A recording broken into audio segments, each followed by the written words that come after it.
Hi guys, I hope you're well. Matt Rhodes here, and I'm making this video today in response to the video that Brian Shaw just recently put out on his channel, which was very open and honest about the struggles at Strongest Man on Earth, Strongest Arm on Earth. Now, I would say of anybody that could have empathy for his situation, it's me, because of what I'm doing at Siberian Power Show, which is exactly like Brian. We're trying to put on a major strongman tournament without any of the sort of backing of the biggest organizations, businesses that can run at a loss but sell products off the back of it and things like that. It's very, very difficult. And as people know, I'm also in negotiations with East versus West, as their owners there have said publicly, to host their tournament in Siberia. It's exactly the same format as Brian. And we did Siberian Power Show this year with great athletes, great event. Everything went very well. We had Hafthor Bjornsson, Mateusz Kiliskowski, JF Caron as our referee, athletes from 8 different countries, which was always my desire, passion to do, give so many people opportunities from everywhere. But of course, we ran at a big loss, and it's incredibly stressful, incredibly difficult. And now we're planning for Siberian Power Show 2026, and I can tell you it's just mentally draining all of the time. So I'll kind of cover in the first half of this video the elements that I think were due to the strongman side of it, and then afterwards I'll cover the elements that were due to the arm wrestling side of it. So about Strongest Man on Earth, Shaw Classic, it began 5-6 years ago in Brian's garage, and it's grown to be what I would probably consider now the #1 event in strongman to determine who really is the strongest man in the world, the strongest man on earth. I think it's a great title. So I've been very supportive of it, said vocally, said many times publicly that I think now it's probably in the #1 spot. And I made videos before and after it, even with current World's Strongest Man athletes, to try and help promote it and things. It looked like another great event. It was such a close competition all the way through. There was some cool looking events. That's one of the beauties of strongman, that you can do any type of event you want with interesting implements. And I love the fact that Brian tries to do that. It doesn't always pay off completely in terms of, you know, there can be slight issues with equipment. But I admire the fact that he tries to do that and tries to make it a spectacle. I think it's really important, and I commend him for it. So what did Brian talk about in his video? Sponsorship, he said, was way down. Pay-per-view sales were down. In-person ticket sales were down. It's sad news. It's not good. You could see the stress for him, the amount of work him and his wife, Kerry, would have put into Strongest Man on Earth. I know exactly. Trust me, for a couple of days tournament, it's literally pretty much the whole year now from when one tournament ends going into the next one. It's so much work and time. And to do that at a loss is incredibly difficult. I see many people in the comments trying to determine what went wrong, why perhaps this happened. One of the most commonly suggested was that it was missing big names in terms of Hafthor Bjornsson, Mitchell Hooper, and current World's Strongest Man, Reino Nell. And I'm sure that is a factor. The issue with this is that Hafthor Bjornsson's not going to be around in this sport for too many years to come. He's coming towards the end of his career age-wise. The other thing is, Brian himself was the true superstar of this sport. He was the one who made himself effectively almost bigger than the sport in terms of his name. A lot of fans were bigger fans of Brian than they were the sport itself. That's how popular Brian was, because he did so many good things outside of the sport, but utilizing his position as one of the strongest men in the world for well over a decade to do that. So without Brian, it's already an issue. He's not competing there anymore as a strongman. And then, yeah, you take away someone like Thor, but what are you going to do? These guys aren't going to be there forever. And where are the big superstar names behind that? We had Brian, Eddie, and Thor. 2 of those are already out of the sport, and one of those hasn't got that much longer. So the biggest names behind that, you would probably have to say Mitchell Hooper and the Stoltmans. Both, of course, have had their scandals, and yeah, they've gone down in fan estimation overall. It certainly wouldn't have helped their public profile. So that's also an issue, isn't it? The way that strongman is, it's a brutally physical sport. There's always going to be injuries, always going to be problems, and there's a few major competitions now that pay big money. You're just not always going to get your absolute ideal lineup of athletes. It's so difficult. So you can't rely on that and say, well, next year, okay, we'll definitely have all the athletes and things will be better. It just doesn't work like that. It's impossible. I understand everyone wants that for Brian. I want that for Brian. I want that for myself in Siberia. But what we wish for versus reality are two different things.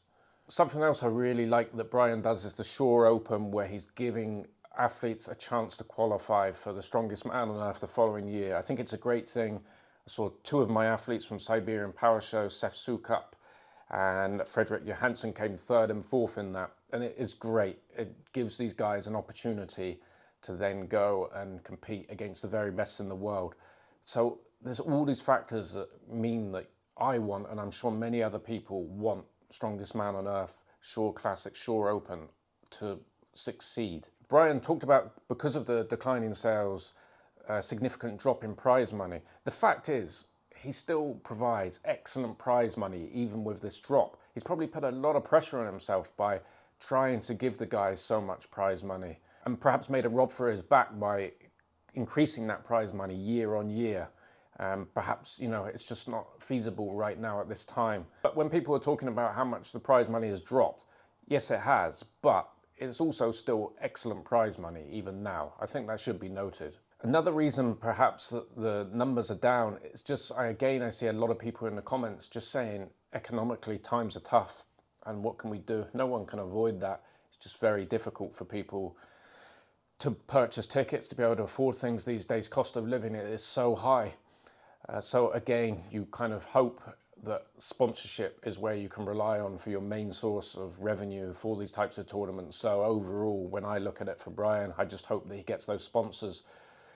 I would love to have those sponsors. I don't even have Rogue because we're doing our tournaments in Siberia at the moment. Perhaps things will change in the future, but without the sponsors, that's where it just gets incredibly difficult. And we go around trying to source sponsors here and there, but it's such small amounts.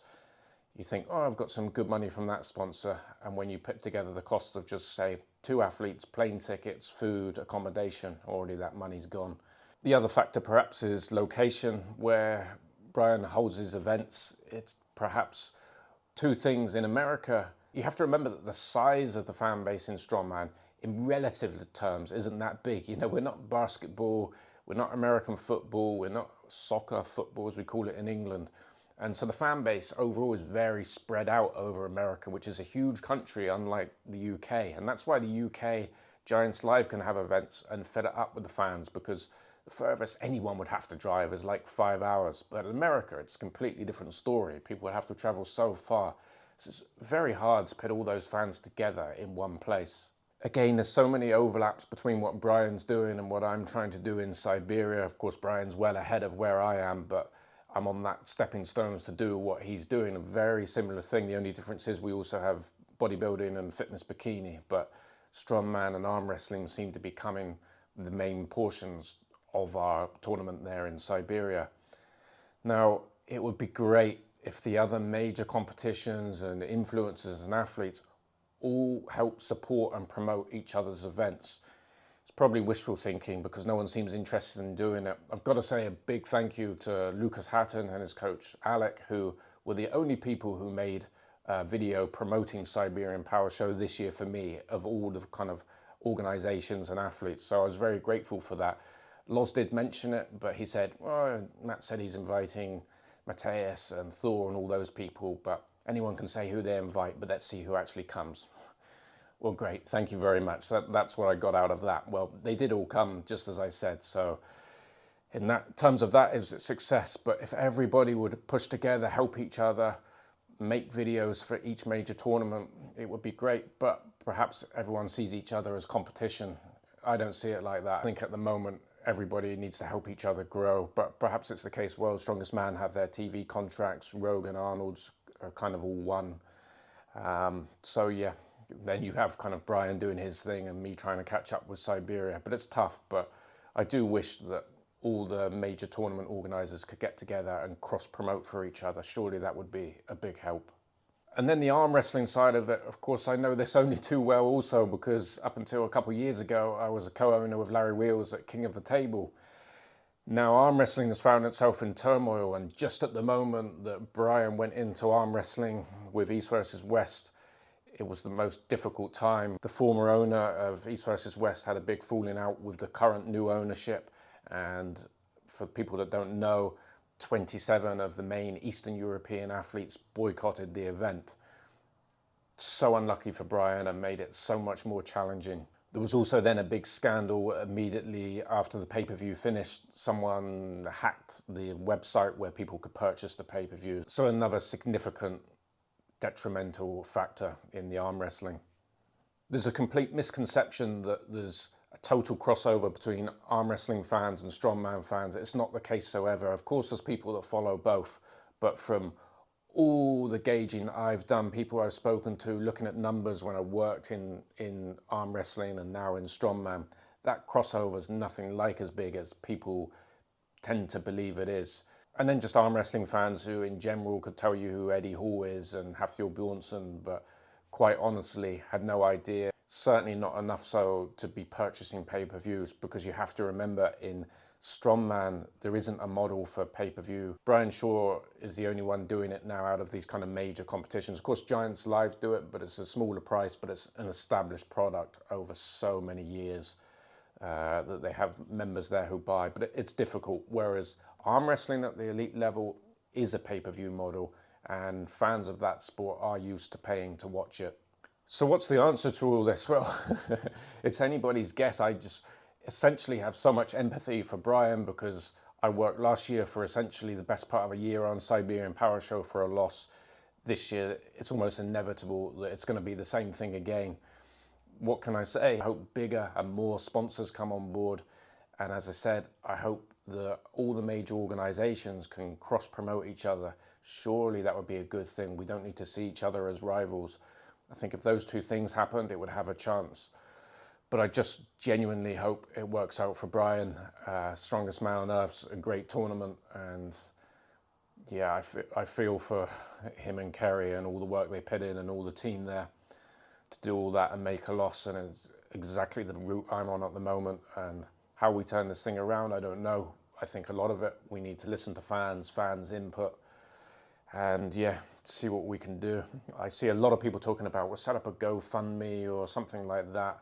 Of course, that always irks some people, but perhaps it's something where if people feel like they want to donate to something that goes directly to the prize pot, they can. I don't know if it's a good thing or not, but people mention it often in the comments.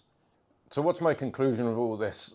I just hope it works out for Brian. I hope I can find a way at a Siberian Power Show, because I think for fans and for the athletes, having more high-level tournaments can only be a good thing. And I'd really like to hear your guys' suggestions and comments below this video of what you think can be done and ways you think we can work with the fans to make these new big tournaments successful, because if we can, I think it's a win-win for everybody. For us as promoters, for you guys as fans, and for the athletes, more opportunities to make money and showcase their strength. So thanks for watching, guys. I'll be back with another video very soon.